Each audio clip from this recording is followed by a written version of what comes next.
Hello, how are you? I am so honored to be here. You know, in America, the traditional greeting is a handshake. In other nations, you know, sometimes they kiss on one cheek and then the other. And as you well know, in many nations, they put their hands slightly above their heart and they bend just a little bit forward. Do you know what that literally means?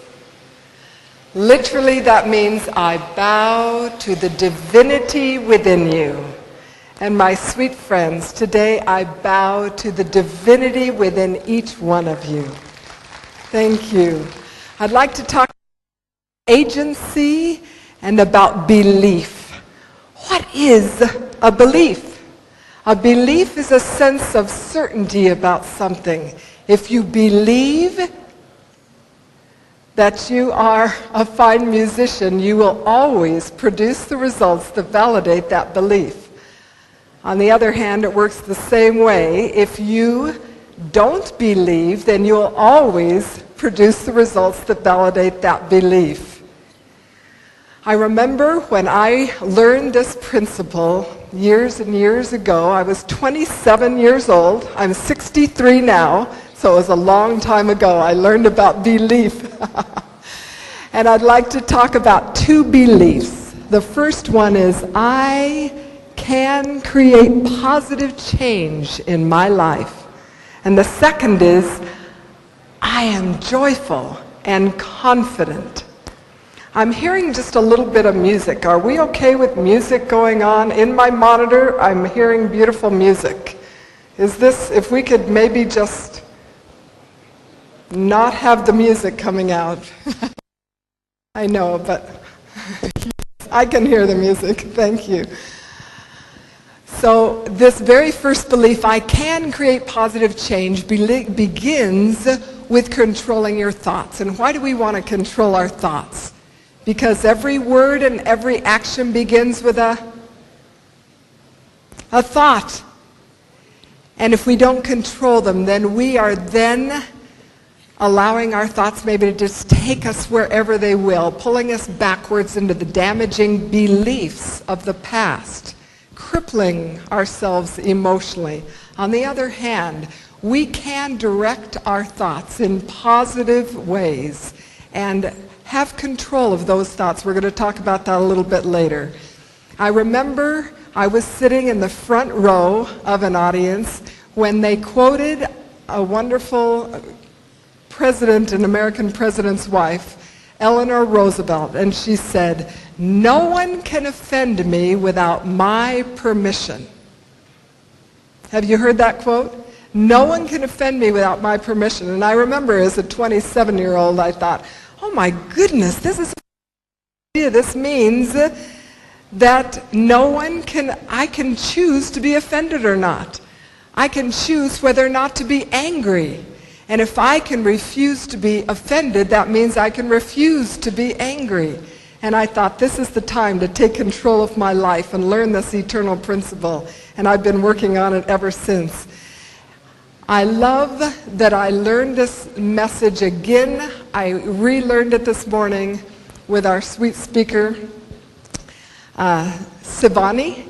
And she talked about the lotus flower thriving amidst the mud. And I thought, oh, that reminds me of a beautiful story of Viktor Frankl, and I thought I would share that with you. Do you know who Viktor Frankl was? Viktor Frankl was a Jewish psychiatrist that learned this powerful principle of choice in a horrendous way. And we still have the music going on through the monitors, my sweet friends. I still hear a song that's playing in this monitor. If we'd be kind enough just to not have the song coming through the monitor, that would be so nice. I'm trying to tune out this. My sweet friends, I'd like you to go with me, if you will, to the year 1945. Can you go with me there? In your imagination, 1945. This is Viktor Frankl, a Jewish psychiatrist, where he learned the principle of choice in a very dramatic and horrendous way. He was imprisoned in a concentration camp whose horror defies description. He had watched his family killed before his eyes. Thank you so much. And that Jewish psychiatrist had been tortured and beaten and stripped naked and starved and deprived of sleep. And yet he lived on, determined to somehow create meaning out of that horror. And as he was experiencing that hell on earth, he came to the realization that those guards could torture him, but he could respond to them however he chose. They could beat him, but they couldn't take away his live. They could strip him, but he could clothe himself in powers, mental powers beyond their reach. They could starve him, but he could feast on his dreams of the future. You see, Viktor Frankl imagined himself at the pulpit of a university teaching the next generation about the ultimate freedom, the freedom to choose how we respond to life. Those prison guards couldn't make Viktor Frankl angry. Think how our lives would change, my sweet friends, if we really understood this. We would no longer say, "You make me so angry," because we'd understand this is a choice. Viktor Frankl went on to write a beautiful book about this that I'd love, Man's Search for Meaning, Man's Search for Happiness. Think how our lives would change if we really embraced this principle and understood that we can respond to our lives, to our past, circumstances, no matter what is happening, we can respond however we choose. Now, I know that bad things happen to good people. But once we really understand this and we embrace this eternal principle of agency and choice, and we take responsibility for our thoughts and our words and our actions, and the results that are our lives, we'll begin achieving like we've never achieved before. I'd love to talk to you now about a wonderful story. You may have heard this. A young man who came to Socrates and he said, "Socrates, I want your wisdom. I want your knowledge. I want to know what you know." And Socrates said, "Very well, come with me." And he took him down to a nearby pond and he put his head under the water for a long time. And when he pulled him out, the young man was just gasping and he says, "Socrates, why did you do that?" And he said, "When your head was under the water, what did you want most in all the world?" "Air, I wanted air." And he said, "When you want wisdom as badly as you wanted air, you'll find a way to get it." And my sweet friends, I'd like to submit to you that when we want anything badly enough in our lives, including the will to create positive change in our lives, we'll find a way to get it. Let's talk now about that second belief. I can create my own joy and confidence. How many believe that happiness is a choice? Absolutely. Dale Carnegie said, happiness doesn't depend on outer conditions, it depends on inner conditions. It isn't what you have. It isn't what you have, or who you're with, or what you're doing that makes you happy or unhappy. It's what you think about it. He said, for example, two people could be in the same place at the same time, and one is miserable and one is happy. Why? Because of a different mental attitude. There was a massive study done at a university in California, Stanford University, in 1994. And the conclusion was this: happy people don't experience one success after another, and unhappy people one failure after another. Surveys show that happy and unhappy people tend to have had very similar life experiences. The difference is that the average unhappy person spends more than twice as much time thinking about unpleasant events in his life. Whereas the average happy person spends time seeking and relying upon information that brightens their personal outlook. Close quote. Absolutely. I'd like to suggest that there are several ways that we can create our own joy. And the first one, and I know that so many of you know these beautiful principles, and it's a loving reminder. That first principle is to live in gratitude, to pay attention to what we have, and to focus on that instead of what we don't have. I learned this in a wonderful way. At NATO headquarters, I was representing the United States at a conference there, and we were asked to share what we had done to strengthen the families in our nation the year before. And 45 women had explained what they had done, and then a beautiful woman who gratitude on a cellular level got up. She was from Mali in Africa. And she stood up and she said, "You know, I don't do all the things that you do in your countries." She said, "In my village, there are lean-tos and huts and caves, and there's open sewage that runs down the center of my village. And each morning, the women, we get up and we take our shovels, and we go from family to learn who had died the night before from AIDS, and then we bury them. If it's the second parent, then we take their children and raise them." And here's what she said: "I'm currently raising 25 children in my cave. No electricity, no plumbing." And that day, my DNA was rearranged as I understood a deeper level of gratitude. This woman was love. So kind, so gracious, so loving. The second way that we can create our own joy is to be what I call others-centered, to spread love. And I shared that wonderful quote by Mother Teresa about spreading love wherever you go. There are two things in her office in Calcutta. There was a picture of Christ, and then there was a saying that I would like to share with you. She said that she read this almost every day, and it helped her become who she was. It was written by a gentleman named Kent Keith, and it goes like this: "People are often unreasonable and self-centered. Forgive them anyway. If you're kind, people may accuse you of ulterior motives. Be kind anyway. If you're happy, people may be jealous. Be happy anyway. If you're honest, people may cheat you. Be honest anyway. The good you do today may be forgotten tomorrow. Do good anyway. Give the world the best you have, and it may never be enough. Give your best anyway.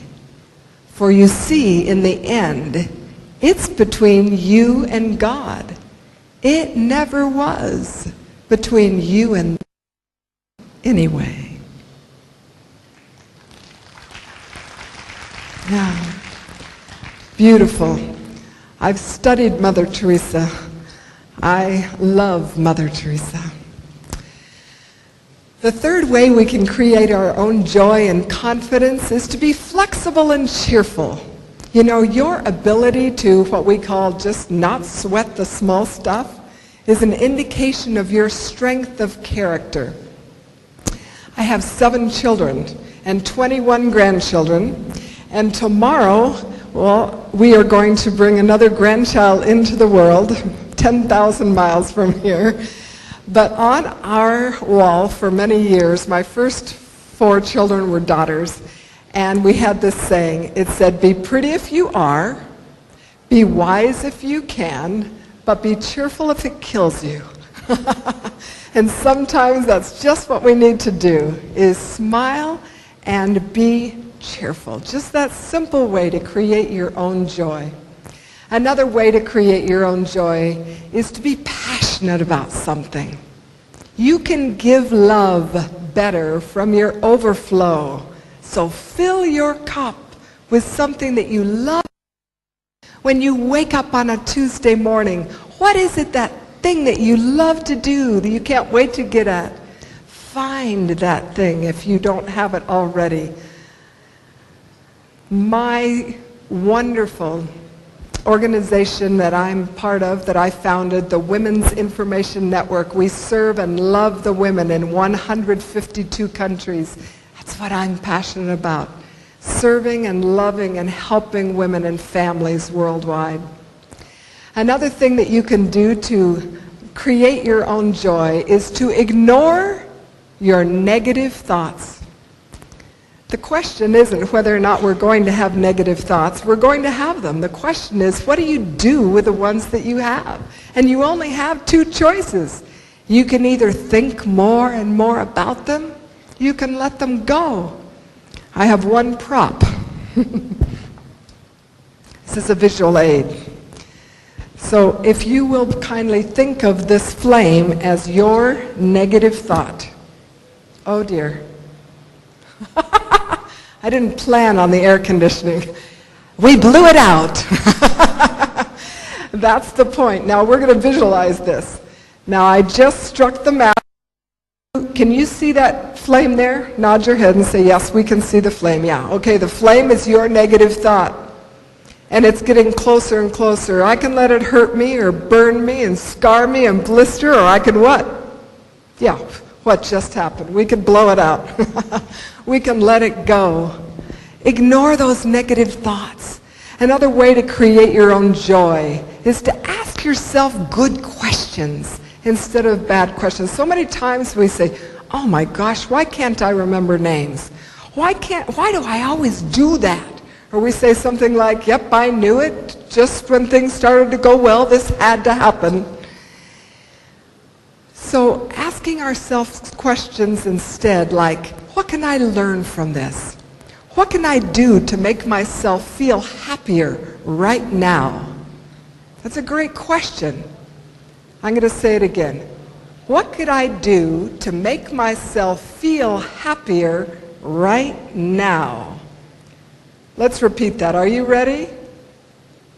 I'm going to say it one more time because maybe you weren't quite ready. This is going to help you lock this in. What could I do to make myself feel happier right now? It's a great question to ask yourself many times. Are you ready? Go. What could I do to make myself feel happier right now? That was good. For about 7 or 8 people tried it. Can we try all together? Is that all right? This is good. I'll give you an example of how you can use this later. What could I do to make myself feel happier right now? Ready? Go. What could I do to make myself feel happier right now? What are some of the ways, my friends? Focus on your blessings. Think about the many things that you have right now. Think about how you can help another person. All those ways. We have within us the ability to make the choices to create our own joy every minute of every day, my friends. Again, it all comes down to that question, how badly do we want to be joyful, loving, kind, giving people? My sweet friends, I wanted to share with you in closing a little bit about the WIN, and then I'll close with a story. The Women's Information Network, and I know that every man here has he loves. Could be his mother, but we all have someone in our lives. This wonderful organization exists to serve women and families worldwide through education, enlightenment, and entrepreneurship in an effort to eradicate illiteracy and poverty and hunger, and to increase the level of love, prosperity, and peace on earth. Last year we put on 377 live events to serve the women of the world in 152 countries. That was last year. And now we're putting on 1,000 global women's summits, one in Mumbai at the end of March, and one in Delhi at the beginning of April. My sweet friends, I want you to know that there are some of us who are working very hard to strengthen the women and the families of the world, because there is an awakening of the women of the world that's more fast-moving and far-reaching than anything that's ever happened in history. And I invite every woman here to contact me and to let me know if you would like to participate. Nothing to do with money, has everything to do with love. My sweet friends, I'd like to close with a story about the Asian bamboo tree. This is a tree that only grows in Asia. How many have heard of the Asian bamboo tree? Oh, do you love this? This is a tree that has a very large seed, and it's hard. And you put it in the ground, and you cover it up, and you water it, and you make sure that it's being tended, that there aren't any weeds around it, it gets enough sunlight for a full year, and nothing happens. It doesn't break through the ground. And then you do that for another whole year, a second year, and then you do it for a third year, and nothing happens. You're watering it, and you're tending it, and you're caring for it, but nothing happens. And you do it for a fourth year, but then what happens, my friends who know this? What happens in the fifth year? The Asian bamboo tree breaks through the ground and grows to 90 feet the first month. Yes! Yes! Are our lives, are we sometimes like that Asian bamboo tree? Where sometimes we're searching and we're seeking our very, very best, and then we might come to some wonderful occasion like this, a conference, or we might meet a friend, or we might read a book, and something opens the mind of our understanding, opens up wider, and we start living wide awake. Wide awake. My dear friends, it is my hope and my prayer that you will live wide awake, that you will believe that you can overcome every obstacle in your life, that you can hurdle every barrier, that you can create any positive change you choose to create, that you can be more joyful and confident than you ever dreamed of being. I know this can happen, and as you believe it, you will become it. It is my hope and my prayer that you'll be blessed in your efforts to do so and to live joyful lives on purpose. Thank you, and God bless.